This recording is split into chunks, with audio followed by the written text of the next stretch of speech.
County is one of 8 counties in this district I work with. Just real briefly, I also want to introduce Zach Jacobs from policy staff, Virginia Farm Bureau staff, and Caitlin Jordan. They're both joining us here to help out. I'm going to be pretty brief, but I did provide you all with a folder with a number of pieces of information. The first one is just kind of a really brief Madison County Farm Bureau thing. Really want to emphasize how much the dollars that come from you all's membership that the county board chooses to spend back here in your county and locally. And I just wanted to put some numbers to that and where they've spent those dollars over the past 5 years. Also, just a highlight of some things offered at the Virginia and the American Farm Bureau level and some information about member benefits. On the back side, I have a list of your board members. I have my contact information, your agency manager, Trey Humphrey, and also the behind the scenes that does all the work, your member service specialist, Nancy Mitchell, who's hiding back here, doesn't like to be recognized, but she does a lot of the work. And then also I have a number of links here to great resources, like the Virginia Farm Bureau resources can have up-to-date information provided by our government relations on legislation that's passed and how it might affect you, and just good information there. If you received the email from me notifying you of this meeting and reminding you, then I will email this copy to you tomorrow morning with all these links. If you did not receive that from me and you want it, like I said, my contact information is there. You can just shoot me an email or text me your email, and I'll be happy to give it to you. Just a little bit about what we're doing today. This is an overview of the grassroots and the policy process. But basically, with Virginia Farm Bureau, you're a member of your county, and then your county is a member of the state. And as a part of that, you all set the policy for Virginia Farm Bureau and for American Farm Bureau. Any policy that is in our policy book that are basically the marching orders for these government relations folks has to start with an individual producer member in the county, be passed out of its county and passed at the state, and then passed to the American level. So this kind of lays out some of the timeline. We're sort of beginning the next round, the next year's worth of policy development. And then this green sheet just has ways as a producer member that you can stay informed, stay up to date on things that are going on with General Assembly and just legislation in the state. And then this other one, I mentioned member benefits, and like I said, those links will tell you more kind of about our products warehouse. But if you're a farmer, this time of year we do a baler twine and net wrap, where we do a bulk order. We collect all orders from one county and then all our county farm bureaus around the state to get a discounted price for you all to be pretty competitive. So if you're a member, you can fill this out, and we do need a payment at the time of it, so if you're not prepared to pay today, we need to get that. But you can just send it into the county office, and we can, that twine or net wrap will be delivered to the county office for you all to pick it up. So that's all I have. If you all have any questions, happy to help. Thank you, Lucky. Matt, can you go over today's schedule with us real quick? Thank you. Yes, Brent. So this morning's schedule, this first part is just Madison County residents, kind of working on surfacing your issues locally, which Brad is going to take the lead on this for you all. And then at 10:30 is when Congresswoman Spanberger is scheduled to arrive. A few other folks from neighboring counties that will speak on the Farm Bill and have input on that will also be joining. So we're going to try to wrap this up about 10:15, so you all can get some refreshments, go to the bathroom before she arrives at 10:30. At that point, she will be receiving an award and hosting the roundtable, and Mr. Benroe will help lead that discussion about the upcoming farm. All right, thank you, Matt. Thank you. So, what we like to do is each year the Farm Bureau board gets together and we identify some issues and we develop some resolutions to go forward with the state. That's when the policy folks from Farm Bureau take it to the General Assembly and try to make some positive change to, what do farmers worry about? They worry about regulation, they worry about labor. Those are the top things they worry about. And so sometimes we feel like we're identifying these issues in a vacuum. And that's why we've opened this up today, because we want you to be able to voice your opinion of what we should approach. So I'm going to kick us off by, when I started this job 30 years ago, I used to bring 2 school bus loads of children to this farm every year. It was called a meaningful watershed experience. We would jump in the river and we'd do this thing called a macroinvertebrate study. Where they got a net, they got wet, we threw them back on the bus wet. It was okay back 30 years ago to get kids wet and send them home. Parents didn't cry about that. Now you can't do that. You have to be a lot more careful with it. But we did this, and we noticed that water quality levels, based on macroinvertebrate studies that these kids did, was poor. Like, what would you think was poor about water quality in the Rose River? It's coming straight out of the mountain, coming right down through Syria, but macroinvertebrate counts were lower than what they should be for the highest quality water that you would have. Why do you think that water quality was low? I had no idea.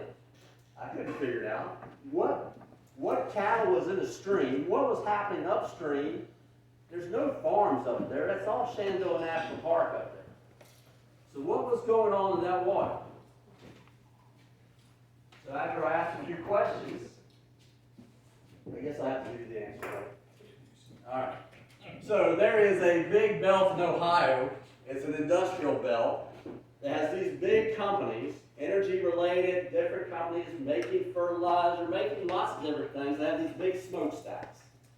And those smokestacks are emitting their exhaust into the air every day to manufacture whatever they're manufacturing. And when they emit that into the air, what does that create? Acid rain. And that acid rain plume would come over Blue Ridge Parkway or Shenandoah, and it would release, it would rain. Little did we know that that rain was laced with acids and different elements that had an impact on water quality in the most pristine place we have in Madison County. How did we know that? Until we had a bunch of third graders jump in the river and tell us that. So, we're going to start off our discussion today about issues based on what our last year's resolutions were. And it's about the Chesapeake Bay Preservation Act and what's that becoming. When that act was put forward and then Obama made the Chesapeake Bay a national treasure, think about all the emphasis now that what water is coming from Virginia, the Chesapeake watershed, going into Chesapeake Bay. So EPA developed this watershed model. Y'all are very familiar with this. We had meetings about the watershed model and how they collected what sediments, what toxins, what nutrients were going in the water.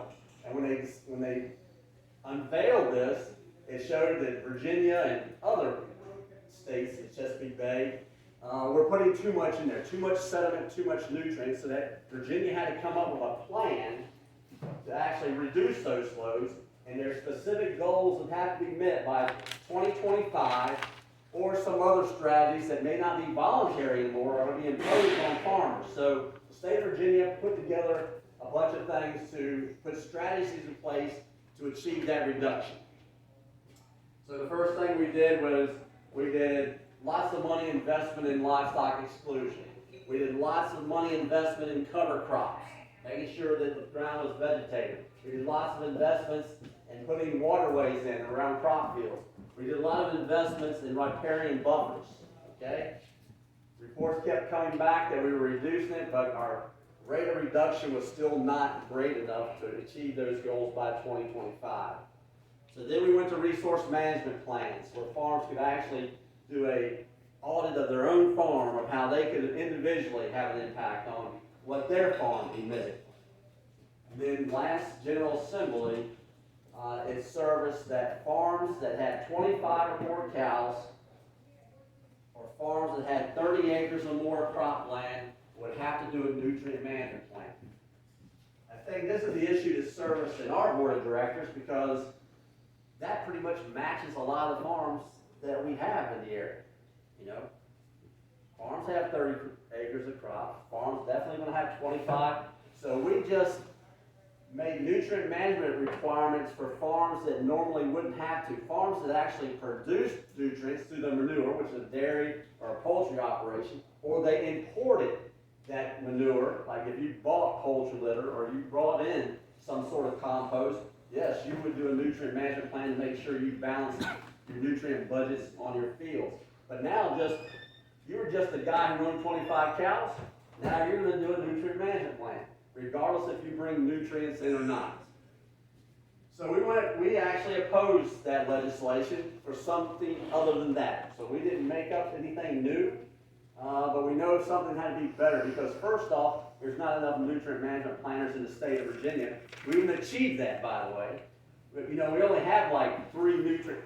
Amanda, how many nutrient management planners do you have at your disposal to do your plans? Down to 2. And they got a lame extension agent who doesn't have time to do all these. Harry Shepard called me yesterday. He's ready to do his 3,000 acres of, nutrient management plans take time. There's only a handful of us to do that. So that was an issue we had. What's happening simultaneously that General Assembly doesn't know about is Virginia Tech and see, this is where really we need to have someone who holds this together. Virginia Tech is just getting ready to revamp their whole soil testing lab. They're going to build a brand new lab. So my proposal to them, which I'm going to bring to the Farm Bureau, the next resolution, this is an example of what's going to go forward, is that if you don't report any nutrients to your farm, and you're just going to take a soil sample and you're going to put commercial fertilizer down, when you get your soil test report, that is your nutrient management plan. There's no guesswork if you're not going to bring soil amendments in. You put X amount of nutrients down via, through the co-op. You record that. It's sort of like your checkbook, how you balance that. And so there's no residual carryover. And then you have a nutrient management plan without a nutrient management planner. The soil lab endorses this 3-year plan for you, strictly based on commercial fertilizer applications. So what do y'all think about that? Think that's doable? Well, we hope so. What if you don't use Virginia Tech for your soil work? So if you don't use Virginia Tech, you would have to send your samples to Virginia Tech. So we don't know what Virginia Tech's going to do as far as what they charge. Your soil samples are free right now. General Assembly pays for all the soil samples going to Virginia Tech.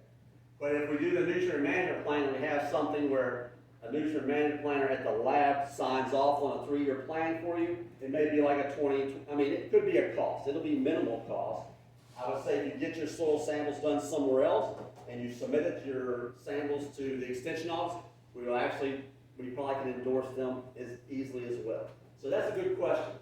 So why don't we write that up there, Sarah? Oh, we got it. That's Right.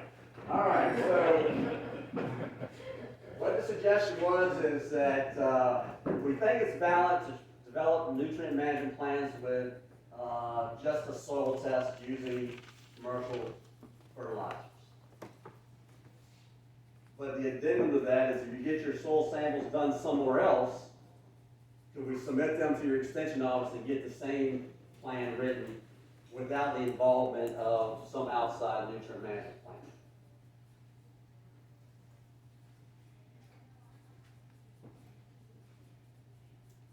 All right, Caitlin, you got that?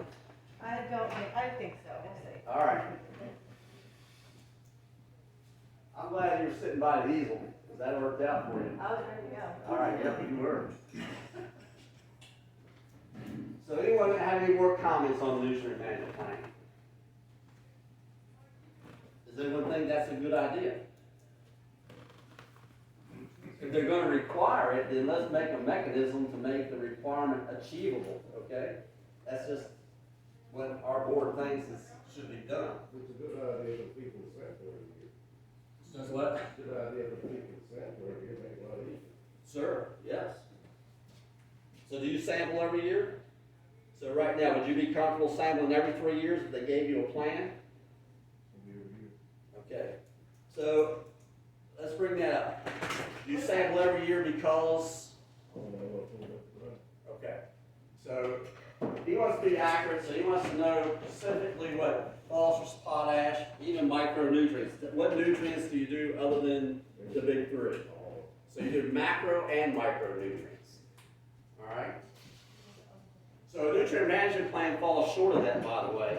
A nutrient management plan goes over nothing about micronutrients, okay?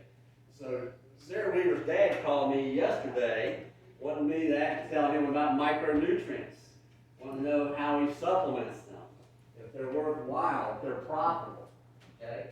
So this could all be part of that, Very important is the big three. the big three. Nitrogen. The micronutrients are as important as the big three. Okay. So can we write that down? Micronutrients is, we got a little technical We do difficulty have on some there. technical. Micronutrients is important as macro, the big three, as important as N, P, and K.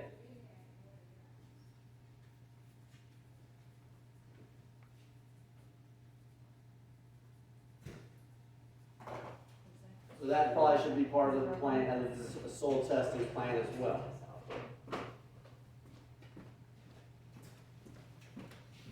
Alright. So Farm Bureau over the years has actually endorsed, I personally have worked hard on trying to get nutrients grown in the valley. We bought a poultry litter spreader housed by the Farm Bureau. In fact, phosphorus levels in Madison County are low. I mean, we read all the news headlines about phosphorus being high and eutrophication, but phosphorus values generally are medium minus on average in Madison. So we have ample room to import.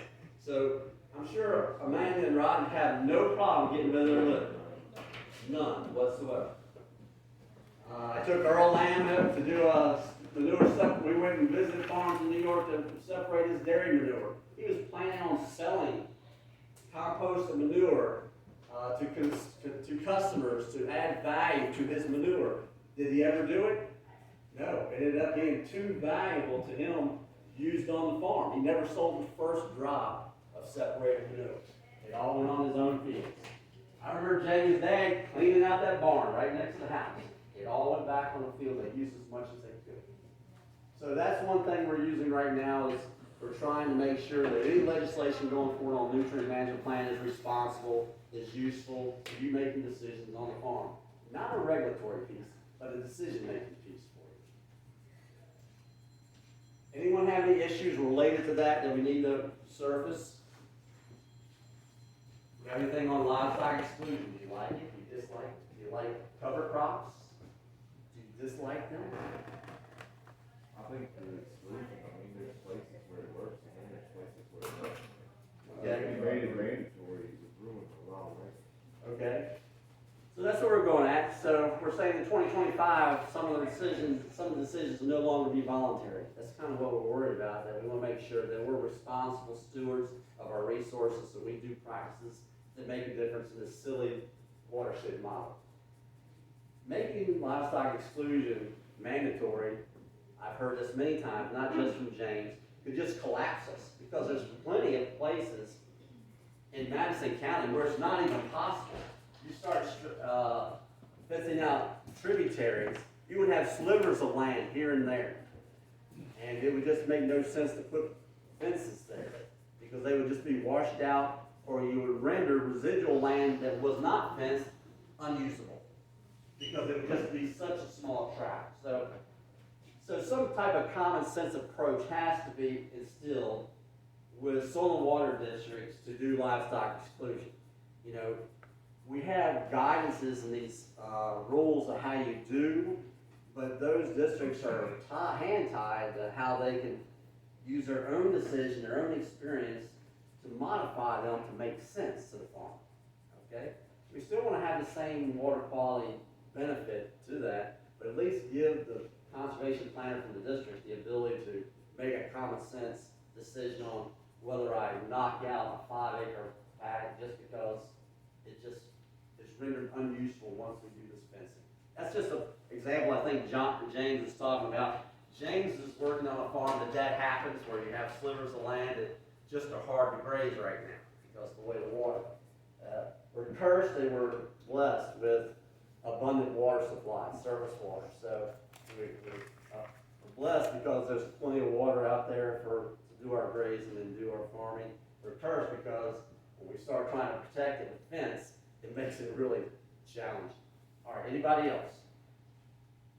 Is there anyone did everyone get the funding they needed for cover crops? Did you use a cover crop? How many used a cover crop? Did you get your field put in that you wanted to get in? All right. So there's been decent funding to fund the cover crops. We had decent funding to do livestock exclusion. At one point, it was 100%. I mean, that was phenomenal. You happen to be in a district that spends about, how much there? $8 million in cost share a year. The Culpeper district is the district in the state that spends twice, double than any other district in the whole state of Virginia. They spend $8 million in cost share practices. So you're in a good location to do conservation practices with good conservation specialists. Brad, I think speaking to James's point too, with the livestock exclusion and going back to your situation where not enough nutrient management planners were available, there's not enough fence builders available. And talking to some folks, you know, they're 6 to 8 weeks out, and so if you have to get in the schedule to have everybody implement this, unless they're gonna accept a stranded hot wire. So that's a good point. So when we implement mandatory legislation, we have to look at who's going to do this. So if you do a mandatory fencing, who's going to build all that fence? You might use every post that MWP has out there on the lot. You won't be able to afford it. Right. Yeah, who will pay for all of it? Exactly. So I think what our point is from a farming community is that we're really doing a great effort to do that. We just have to share our story more, by the way, about what we're doing to protect the water. Anything more related to that? I read the proposition was more of an interpretation of what is required to be excluded. Okay. Dry gullies are excluded, That's a good point. or required to be excluded. You know, just like the area we're in here now, every little valley and all has a dry gully. Uh-huh. And That if it happened to have water in it any time during the year, might be. anytime during the year, it falls into that waterway category. Right. Flooding streams is one thing, but the gullies is just one, when it's a thunderstorm, is another, but they're not included. So I think what Rodney's saying is that we need to be more specific of what has to be fenced. That seasonal gullies or ditches. Loose interpretation. Right. And that, actually, it's not just a loose interpretation by how it's written. It's all conservation specialists work independently of each other in the state of Virginia. So one conservation specialist in Faulkner County may interpret that. Well, this is Debbie Brown's interpretation. Right. I think it did. So. You know, it's not where she gets above her, but it's Debbie's. Okay. And actually where some of the more people, you know. That's what they take her that direction, right? Yeah. Directly from Debbie. All right. And I think that's an issue with other things, Debbie Cross, right? So she's with DCR. DC. All right. Anything else related to this? You mentioned cover crops. How about your planting and kill down dates on cover crops? Do you feel like those are accurate for this area? No. Okay. Too early, too late? Too early. So you get the maximum benefit, you have to use rye, you have to plant by like October 1st, which is most impossible. And rice got it ground, but it's gonna take everything from that. Yep. When you switch it over, be a plant, forage oats, something like that. Much better, using the ground up there. I think, our research, so what Mike's talking about is that rye has always been the preferred cover crop because the goal of the cover crop program, whether you like it or not, is to scavenge surplus nutrients out of the ground. When I did cover crop demonstration work at the research station Orange, my goal was to preserve as many of those nutrients as I could to the next planting year. And I wanted to preserve them in a way where they stayed in the soil and they didn't have to go out with a piece of plant matter. Of course, it's still a nutrient, wherever that plant matter goes is gonna be relocated, so why don't we keep our nutrients in the field rather than cutting, 5 tons of rye off and sending it somewhere else? And so we started looking at mixtures. Mike's absolutely right. We find that rye is not the preferred one. It does scavenge too much. It produces such a biomass, it becomes a secondary weed or problem. So when we pick things like barley and we put something like oats, they still put the same type of biomass under the ground and roots in our studies, showed the root development was as strong as a rye, but it winter killed more easily. And so you didn't have the biomass, but you still generated the same soil quality achievement by putting that biomass under the ground. And if you were able to take that cover and you added more to it, like you added a legume with it, or you added a brassica with it, then you could amplify the soil health benefits by putting a legume that would recharge the ground with some nitrogen, and you would actually use a brassica, a deep root brassica, that would penetrate the ground for more water infiltration, freezing and thawing to fracture the hard pan. The issue we had now with brassicas, though, is that we used to be a county of Madison, or we were one of the leading counties in corn silage production. We're not the leading county in corn silage production. We have a small amount of it. So when you put brassicas in for those, you have to put it in the 1st of September, and your cash grain crops are not out of those fields yet. So you can't get it on unless you fly them on. Okay? Might be some drones out there that can do it, but that's another story for another day. So it works great with corn silage because that field's been harvested. You can go into brassicas and be done. For cash grain operators, it doesn't work that way. It's harder to get that brassica on, but there's strategies to get that achieved. All right. Anything else? The only problem with it is the slugs in the spring. If you got a really good cover crop, you got some other swamp in the spring, turn that. And they just were a problem last fall, so eat the cover crops off.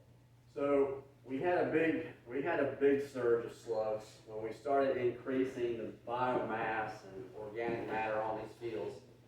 You put cover crops on, you more than surpass the district's residue requirements, way over.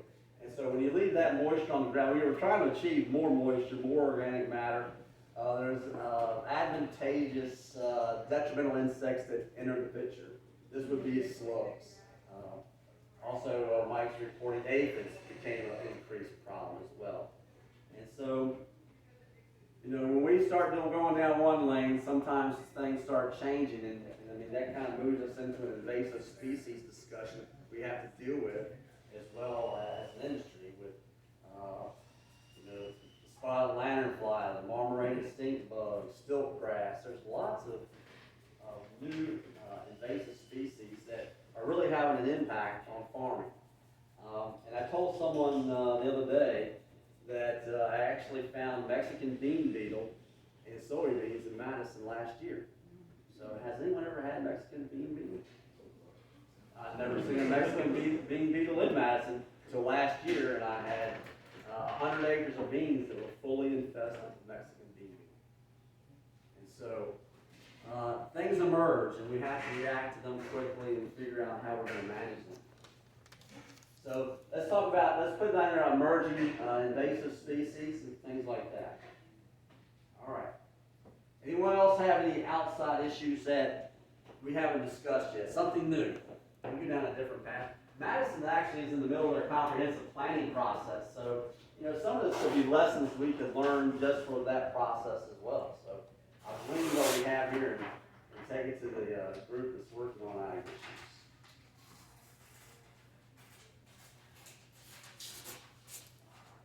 There is some federal focus on processing plants and them skimming direct sales of cattle.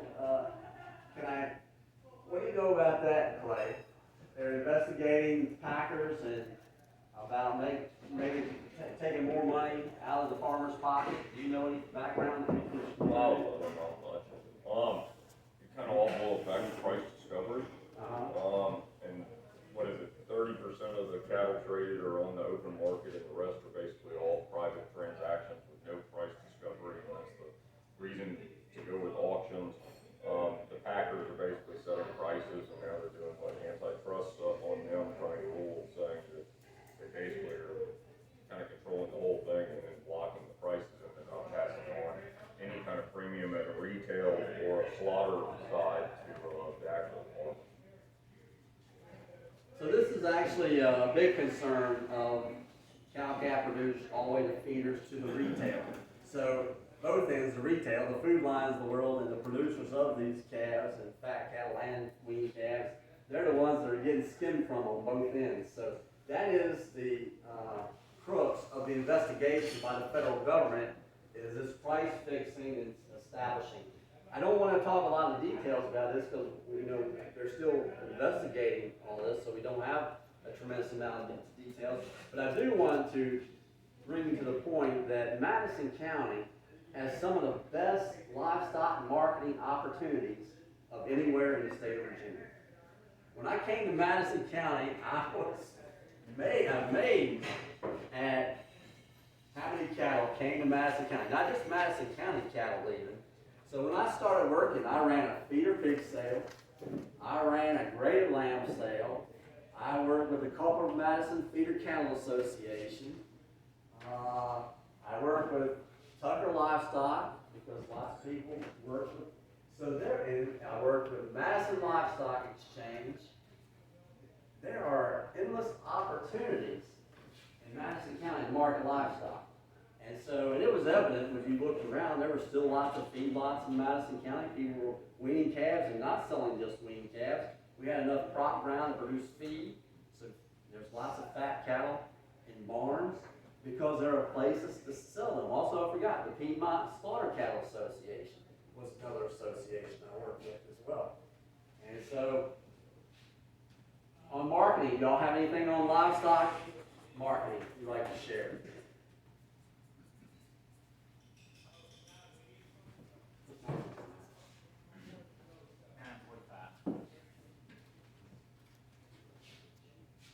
We good there? All right. Keep going. Y'all like taxes? Y'all like labor? Anything in those arenas you want to talk about? Everyone's got plenty of labor. I mean, I guess, on the labor situation, you got your H-2A workers that you can get, but if you only need them for, say, a month out of the year, they're not worth you going H-2A, so after So like, what is the requirement to recruit an H-2A worker? What is that? you have to have housing, you have to have transportation, you have to bring them from wherever they're coming from to here. Then you have to pay them, I forgot what the price is now, you have to pay them. So you have to pay them a prevailing wage, not a minimum. Not a minimum wage, a prevailing wage. And then you also run into the problem, okay, they might be sending you somebody that doesn't even know how to pick an apple. They might know how to work cattle, but they don't know how to do apples. You just bring them for apples, or vice versa. You bring them for cattle and all they know how to do is pick apples. And like I say, we're not as big as we used to be, so I don't need them as long as they want you to take them. So Lucky, what program would y'all use normally for your picking crews? Well, we were fortunate for, 30 years, we had a group that stayed here with us that we had just acquired over the years, but they've all retired now, so that's why I was saying it's hard for us to get. Now we just, word of mouth, try to find somebody, like I talked to Alan. Alan might have a crew coming in, and I borrow some of his guys to come prune my trees, that kind of, so it's a little bit harder. Okay, let me, I can try to go over some of this. Early on, and when I used to do migrant labor programs right here in this room, because we didn't have a workforce we needed. Back then, we actually had a significant acres of apples in Madison County. I mean, pretty much where everyone struggled with picking and pruning apple trees. The seasonal migrant worker program was the only thing we had at our disposal that really would create interest in doing those farm tasks. So we just had a basic green card. It was a non-resident legal alien. You hired a farm leader or a crew leader that was anointed by INS, by the federal government, to be a bona fide crew leader that would go recruit and bring them to you. Okay? You had very few restrictions with those guys. You didn't have to provide them housing, but if you did, you did a better job of recruiting. So even though there wasn't many restrictions on those guys, if you didn't provide them any services, you probably weren't going to get them, because there's plenty of people going to offer them a nice wage, somewhere to stay. Eventually, that program turned into a family program. They wanted to bring their wives with them, is what I observed. And so, the Graves actually tried to benefit from that, because if we brought wives, we have tasks for them and other businesses in this farm that we could use that labor to do that. Well, that program's harder to get now. You know, there's lots of restrictions on bringing green card people in. So we're really focused now on H-2A workers. This is where you put a bid into the federal government. They recruit workers for the job you define you need done, and it's for specific jobs. You can't just say farm work. You have to say what the duty's gonna be. And so it takes some of your flexibility away. It makes it less financially incentivized to do that, because you're paying X amount just to prune trees, you're paying X amount just to pick apples, and you are required to provide housing, transportation from the country of origin here, transportation back to the country. So you have additional costs, and you're paying them the prevailing wage. So that limits you. That's why the Frederick County Fruit Growers Association, they went in together. That's how they did it, is that they pooled all their labor. All the apple growers are part of this labor pool, and they all go chip in to do that. And so when you need a crew, you call the Growers Association. I need a van load of workers for the next 3 days, and they were sent to you because you were the dues-paying member of the Frederick County Apple Growers Association. They maintained a labor camp for all the farms. All the farms contributed to that, so the economies of scale worked. No one had to pay a lot of money to have access to workers. Of course, we don't have that type of scenario here, and no one does, by the way. Frederick apple growers are to be applauded for helping their apple growers achieve that. I mean, that saved them by providing that service.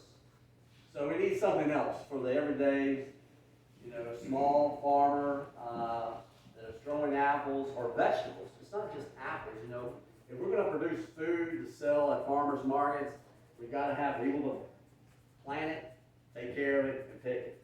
Or we can't grow that industry without that labor. Any suggestions on labor? Could you get some legislation, like you were saying, you bring them in for picking apples, but they need to change the verbiage on where all you can use them. Right. And the time period, because if they come for 30 days, say you have to pick rain and picking season, and you need to keep them longer, then you gotta apply for an I guess we extension. want more flexibility That's in what the needs to be H-2A changed. program.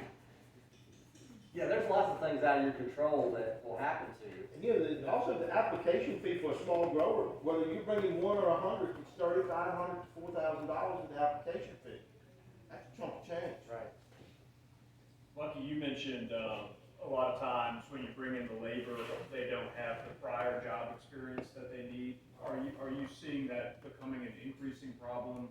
And do you ever see your visa requests rejected because of that?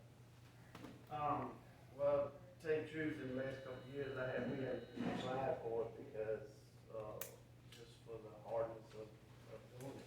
And just talking to other growers, I know they have had problems getting enough workers, being rejected on, like Crown Orchard up there, just talked to them a couple weeks ago, and, he was having problems getting enough workers to come in. And then the other thing is, like he said, you have to have a list of what they're doing, and they can't go off that list. In other words, like say it rains one day, you're supposed to be picking, and you didn't have them down for working in the packing house, and then it's raining, so you want to get something done, so you want to take them to that packing house, but you're in violation then. So you'd like to see some kind of job type allowed for H-2A that's a general farm labor that does, work as it comes rather than one specific task. Right. Okay. And that wage rate he was talking about earlier for Virginia is it's called the adverse effect wage rate. So the U.S. Department of Labor sets the wage rate for each state for the H-2A program every year. And what they do is a survey of the state minimum wage, the federal minimum wage, and the prevailing wage. And they set a wage rate for H-2A that exceeds all of those. The idea being they want to discourage bringing in visa workers as much as possible to try and encourage farmers to hire local laborers, which we all know, if local laborers existed, the H-2A program would not. So they've made this H-2A AWAR wage rate accelerate so much. I think it's increased by like 70% in the last 10 years, but it was $14.91 this year. Next year, it'll exceed $15 an hour. So if you take that $15 an hour, plus you have to pay their travel from their home to your farm gate and back, you have to pay for their housing the entire time, and then other expenses. For most people, to hire an H-2A worker, it's in excess of $20 an hour, which has gotten extreme. It used to float right around 10% above minimum wage.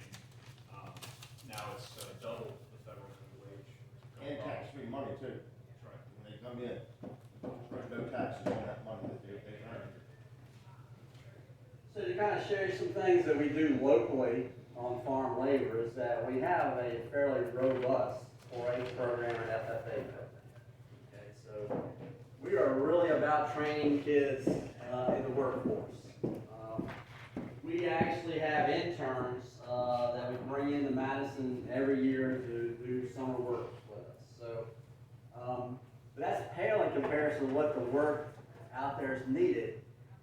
We do place a high number of youth from those FFA and 4-H programs into jobs, but sometimes they go somewhere where it's a little more lucrative. Like Woodbury Forest loves our students, by the way, and they can pay for our students.